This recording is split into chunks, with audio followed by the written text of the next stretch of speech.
ఓం శ్రీ గురుభ్యో నమ.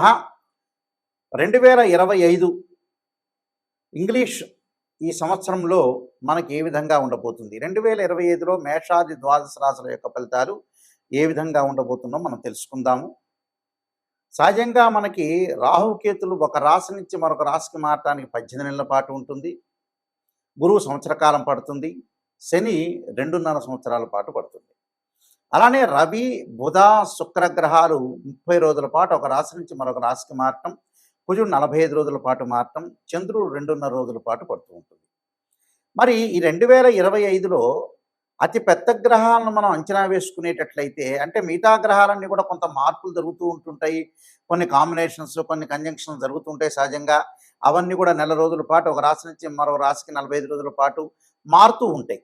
సహజంగా అవన్నీ కూడా మార్పులు జరుగుతుంటాయి. కానీ అతిపెద్ద గ్రహాలైన రాహుకేతులు మనకు అనుకున్నట్టుగా 18 నెలల పాటు ఉంటాడు. శని 2.5 సంవత్సరాలు, గురువు సంవత్సర కాలం పాటు ఉంటాడు. మార్చి 29వ తారీఖు 2025 రాత్రి 9:44 పూర్వభద్ర నక్షత్రం 4వ పాదంలో మీనరాశిలోకి శని యొక్క సంచారం జరుగుతుంది. అలానే మే 14వ తారీఖున 2025 ఉదయం 11:34 మృగశిర నక్షత్రం 3వ పాద ప్రవేశంతో మిథున రాశిలోకి గురువు సంచారం చేస్తాడు. అంటే వృషభ రాశి నుంచి మిథున రాశిలోకి సంచారం జరుగుతుంది. మే 20వ తారీఖు 2025 ఉదయం 6:45 పూర్వభాద్ర నక్షత్రం 3వ పాద కుంభరాశిలోకి ప్రవేశంతో రాహు కుంభరాశిలోకి మీనరాశి నుంచి కుంభరాశిలోకి ప్రవేశం జరుగుతుంది. అలానే మే 20వ తారీఖున ఉదయం 6:45 కేతు ఉత్తరా నక్షత్రం 1వ పాద సింహరాశిలోకి ప్రవేశం జరుగుతుంది. అంటే కన్య నుంచి సింహరాశిలోకి కేతు యొక్క ప్రవేశము, మీనం నుంచి కుంభరాశిలోకి రాహు యొక్క ప్రవేశము, వృషభం నుంచి మిథునంలోకి గురువు యొక్క ప్రవేశము, దానితో పాటు శని భగవానుడు కుంభం నుంచి మీనరాశిలోకి సంచారం చేస్తారు. అంటే అతిపెద్ద గ్రహాలు ఈ 4 గ్రహాలను బట్టి మనకి 2025లో ఏ విధంగా మేషాది ద్వాదశ రాశుల యొక్క ఫలితాలు ఏ విధంగా ఉన్నాయో ఒక్కసారి మనం తెలుసుకుందాం. ధనస్సు రాశి వాళ్ళకి 2025లో ఆదాయం అనేది ఏ విధంగా ఉండబోతుంది, అలానే ఖర్చులు కానీ ఆరోగ్యపరంగా ఉన్న విషయాలు మనం ఒకసారి పరిశీలన చేస్తున్నట్లయితే మే 14వ తారీఖు 2025 మిథున రాశిలోకి గురువు యొక్క సంచారం వల్ల ధనుసు రాశి వాళ్ళకి సప్తమ స్థానంలో గురువు యొక్క సంచారం. సప్తమ స్థానంలో గురువు యొక్క సంచారం వల్ల ఏదైతే మనం గతంలో వివాహ ప్రయత్నాలు చేసి విఫలమైన వ్యక్తులందరూ కూడా వివాహ ప్రయత్నాలు సఫలీకృతం కావటం, మనకి అనుగుణంగా ఉండే సంబంధం అనేది కలిసే అవకాశాలు, ప్రేమించిన యువతీ యువకులు ఎవరైతే ఉంటారో పెద్దల ద్వారా సంబంధం ఒప్పించి వివాహం చేసుకోవడం జరుగుతుంది. ఏదో రకమైన శుభపరిణామం అని చెప్పుకోవచ్చు. ఇది మంచి శుభపరిణామం, అనుకూలంగా ఉంటుంది. ప్రతి విషయంలో కూడా చాలా జాగ్రత్తగా ముందుకు వెళ్ళి అడుగు వేస్తే చాలా మంచి ఫలితాలు వచ్చే అవకాశాలు ఎక్కువ ఉంటాయి. 50% బాగుంటుందని చెప్పుకోవచ్చు. ఆర్థిక పరంగా ఆదాయం బాగా పెరుగుతుంది. వృత్తి, ఉద్యోగ, వ్యాపార రంగాల్లో కానీ, చిరు వ్యాపారులు కానీ, పారిశ్రామికవేత్తలందరికీ కూడా అనుకూలంగా ఉంటుంది. అధికారుల యొక్క ఒత్తిళ్లు తగ్గుతాయి. ఉద్యోగంలో స్థానచలనం ఉంటుంది. ఉద్యోగంలో ఇంక్రిమెంట్ బాగా పెరగటం ఒకటి, అనుకూలంగా ఉండటం, ప్రతి పనిలో కూడా కొంత విజయం సాధించే అవకాశాలు ఎక్కువ ఉంటాయి. అనుకూలంగా ఉండే ప్రతి పనిలో కూడా మనం విజయం సాధించే అవకాశాలు బాగా ఎక్కువ ఉంటాయి. అధికారుల ద్వారా కూడా అనుకూలంగా ఉండటం, ప్రతి పనిలో కూడా విజయం సాధించడమే కాకుండా ప్రతిదాన్ని కూడా మనం ఆచితూచి అడుగు వేసి ముందుకు వెళ్లాల్సిన అవసరం అనేది లేకుండా పోతుంది. శత్రువులు మిత్రులుగా పెరిగిపోతారు. కానీ గౌరవ సన్మానాలు, అవమానాల విషయంలో మటుకు జాగ్రత్త ఉండాలి. అంటే బంధుమిత్రులతో వైరభేదం, అలానే గ్రాస్పింగ్ పవర్ ఉంది కదా అని ఎక్కువగా మాట్లాడితే కూడా కొన్ని ఇబ్బందికరమైన వాతావరణాలు ఎక్కువ ఉంటాయి. అంటే ధనుసు రాశి వాళ్ళకి సప్తమ స్థానంలో గురువు యొక్క ఫలితం వల్ల ఉన్నతమైన అభిప్రాయాలు, విదేశాలకు వెళ్ళటం, వృత్తి, ఉద్యోగ, వ్యాపార రంగంలో అనుకూలంగా ఉంటుంది. నూతన వ్యాపారాలు ప్రారంభం చేయటం, వ్యాపారంలో భాగస్వామ్య వ్యాపారం బాగా కలిసి రావటం, నూతన వ్యాపారాలు ప్రారంభం చేయొచ్చు. విదేశాలకు వెళ్ళే అవకాశాలు ఎక్కువగా ఉంటాయి. అలానే వివాహ ప్రయత్నాలు సఫలీకృతం కావటం, ఉన్నతమైన అభిప్రాయాలు, ఏదైతే సంతానం లేని వారికి కూడా సంతానం కలగటం, వాహనాలు కొనుగోలు చేయటం, రుణబాధలు తగ్గించుకుంటుంటారు. కోర్టు సమస్యలు పరిష్కారంగా అవుతాయి. అన్నదమ్ముల మధ్యలో సఖ్యత, పిత్రార్జితం కూడా బాగా కలిసి వచ్చే అవకాశాలు బాగా ఎక్కువ ఉంటాయి. అలానే తృతీయ స్థానం రాహు యొక్క సంచారం. రాహు కూడా మారతాడుగా మే 20వ తారీఖున కుంభరాశిలోకి మారతాడు. కాబట్టి రాహు యొక్క ఫలితం వల్ల కూడా చాలా అద్భుతమైన రిజల్ట్స్ వస్తాయి. అన్నదమ్ముల మధ్యలో సఖ్యతయే కాకుండా ఇద్దరి మధ్య అభిప్రాయ భేదాలు తగ్గిపోతాయి. ఒకే ఆలోచన సరళిలో ఉండటం ఒకటి, ఆడవాళ్ళ మధ్యలో కూడా సఖ్యతగా పెరగటం, ఉన్నతమైన ఆలోచనలు, ఉన్నతమైన భావాలు బాగా పెరుగుతుంటాయి. అంటే అన్నీ కూడా అనుకూలంగా మనం సాధించే అవకాశాలు బాగా ఎక్కువ ఉంటాయి కాబట్టి ప్రతి పనిలో కూడా కొంత విజయాన్ని సాధించే అవకాశాలు ఎక్కువ ఉంటాయి. అలానే ఎలక్ట్రానిక్స్ గూడ్స్, విలువైన ఆభరణాలు, పూల మొక్కలు, చెట్లు, చేమలు, స్థలాలు, ఎలక్ట్రానిక్ గూడ్సు, నూతన వ్యాపారాలు, నూతనంగా భాగస్వామ్యంలో కొత్త కొత్త వ్యక్తుల్ని చేర్చడం ఒకటి, ఎమినెంట్ స్కాలర్స్‌తో బాగా పరిచయాలు ఏర్పడటం వల్ల కూడా వాళ్ళకి అనుకూలంగా ఉండే అవకాశాలు ఎక్కువ ఉంటాయి కాబట్టి ధనుసు రాశి వాళ్ళకి గురువుకు రాహు యొక్క ఫలితం చాలా అద్భుతంగా ఉంటుంది. కానీ కేతువు యొక్క బలం వల్ల కొంత ప్రమాదాలు పొంచి ఉంచే అవకాశాలు ఎక్కువ ఉంటాయి. అంటే వాహనాల మీద వెళ్ళేటప్పుడు గానీ, ఎవరితోనో మాట్లాడేటప్పుడు అతిగా మాట్లాడటం అనేది మంచిది కాదు.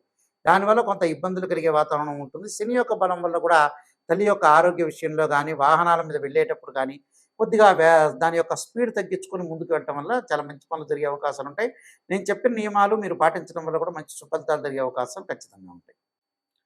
ఈ రాసుల వాళ్ళందరూ కూడా చక్కగా కొన్ని అనుసరించాల్సిన నియమాలన్నీ ఉన్నాయి ఈ సంవత్సరం అంతా కూడా. 2025లో ఈ రాసుల వాళ్ళందరూ కూడా అనుసరించాల్సిన విధానం ఏమిటి? విధి విధానాలని అనుసరిస్తే మన జీవితం అనేది ఎలాంటి మలుపు తిరగబోతుంది అంటే, వృత్తి, ఉద్యోగ, వ్యాపారం కానీ, వివాహం కానీ, అలానే ఆరోగ్యపరంగా కానీ, ఆర్థిక సమస్యలు కానీ, కోర్టు సమస్యలు కానీ, ఇలాంటివన్నీ కూడా ఇబ్బందులు కలగకుండా ఉండటానికి నేను కొన్ని ప్రత్యేకంగా రెమెడీస్ చెబుతాను. ఆ రెమెడీస్ అనేవి మీరు పాటించండి. మీకు మంచి జరిగే అవకాశం ఖచ్చితంగా ఉంటుంది. 2025లో గణపతి యొక్క ప్రార్థన చేయండి. గణపతి యొక్క ప్రార్థనగా చేయాలి అనంటే మనకి 2025 సంవత్సరంలో సహజంగా సంకష్టహర చతుర్థి వ్రతాన్ని పాటించండి. సంకష్టహర చతుర్థి వ్రతాన్ని ప్రతి నెలలో చేసుకోవటం కానీ, లేకపోతే నెలకి ఒక నెలలో చేస్తే నెక్స్ట్ మంత్ ఆపేసుకొని ఆపై మంత్లో కానీ సంకష్టహర చతుర్థి గణపతి యొక్క ప్రార్థన, గణపతిని గకార అష్టోత్తరంతో ప్రార్థన చేయటం చేయండి. అంటే వక్రతుండ మహాకాయ కోటి సూర్య సమప్రభ నిర్విఘ్నం కురుమే దేవా సర్వకార్యేశ్వరుదా అనే మంత్రాన్ని చక్కగా చదువుకోండి. వీలైతే తత్పురుషాయ వక్రతుండాయ ధీమహే తన్నోదంతి ప్రచోదయాత్ అనే మంత్రాన్ని చదవటం ఒకటి. గణపతి యొక్క ఆలయాలను దర్శనం చేయండి. అది ఎప్పుడు సంకష్టాల చతుర్థి రోజున కానీ, బుధవారం కానీ, హస్తా నక్షత్రం కానీ. అంటే మన జీవితంలో ఉండే విజ్ఞానాన్ని కూడా తొలగిపోతుంటాయి. ధనం కలిసి రావాలంటే, ధనపరంగా ఇబ్బందులు మీకు కలుగుతున్నాయి అంటే, ఓం యక్షాయ కుబేరాయ శరణాయ ధనధాన్యాధిపతే ధనం ధాన్య సమృద్ధిమే దేహిమే దాపై స్వాహ అనే మంత్రాన్ని చక్కగా గురువారం రోజున ప్రాతకాలం చదవండి. వీలైతే ఇది నేను చదవలేను గురువు గారు అని చెప్పిన వ్యక్తులకి దేవానాంచ ఋషీనాంచ గురుకాంచన సన్నిభం బుద్ధిమతం త్రిలోకేశం తమ నమామి బృహస్పతిమని ప్రదోషకాల సమయంలో 2025లో ప్రతి గురువారం రోజున సాయంత్రం పూట చదవండి. వీలున్న గురువారాలు ఎక్కువ శాతం చదవటం అనేది నేర్చుకోండి. దానివల్ల ఏదంటే ధనం కలిసి వచ్చే అవకాశాలు ఎక్కువ ఉంటాయి.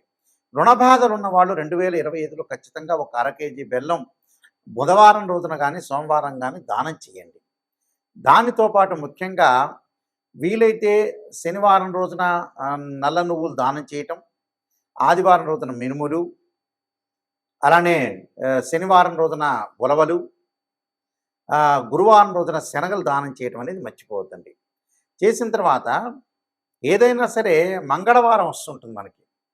అంటే మంగళవారం రోజున కానీ, వీలైతే మృగశిర, చిత్త, ధనిష్ట నక్షత్రం రోజుల్లో కానీ కందులు దానం చేయండి. కందులు దానం చేయటంతో పాటు చక్కగా కందుల్ని ముందు రోజున నానబెట్టి ఆవుకు పెట్టడం అనేది కూడా నేర్చుకోండి. అలానే వాహన ప్రమాదాలు ఇవన్నీ కూడా కలగకుండా ఉండాలంటే ఖచ్చితంగా సుబ్రహ్మణ్య స్వామి యొక్క ఆరాధన చేయండి. తత్పురుషాయ విద్యే మహాసేనాయ ధీమే తన్నో షణ్ముఖ ప్రచోదయాత్ అనే మంత్రాన్ని చక్కగా చదవండి.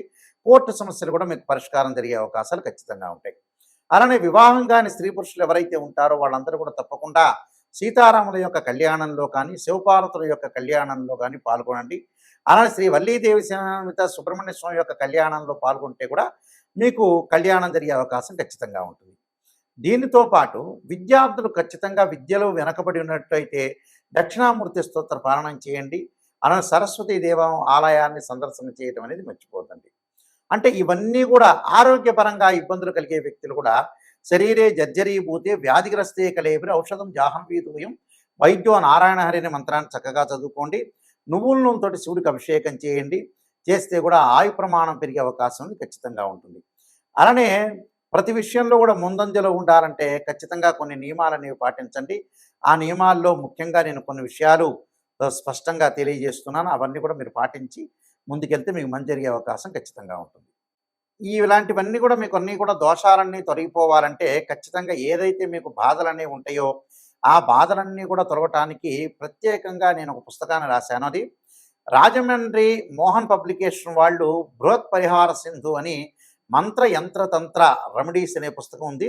ఆ రెమెడీస్ అనే పుస్తకంలో చక్కగా మీరు అన్ని మీకు ఏదైతే ఈతి బాధలనేవి ఉంటాయో రకరకాల ఆరోగ్యపరంగా కానీ, ఉద్యోగపరంగా కానీ, వివాహపరంగా కానీ ఇబ్బందులు కలిగిన వ్యక్తులు ఎవరైతే ఉంటారో వాళ్ళందరూ కూడా చక్కగా ఆరోగ్యం పెంపొందించుకోవాలి, ధనం కలిసి రావాలి, పిల్లల యొక్క పెళ్ళిళ్ళు కావాలి, చదువులు ఉండాలి, రకరకాల సమస్యలు మనుషులు బాధపడుతూ ఉన్నారు. ఆ సమస్యలన్నిటికి కూడా మనకి మంచి ఆధారంతో ఉన్న పుస్తకాన్ని నేను తయారు చేశాను.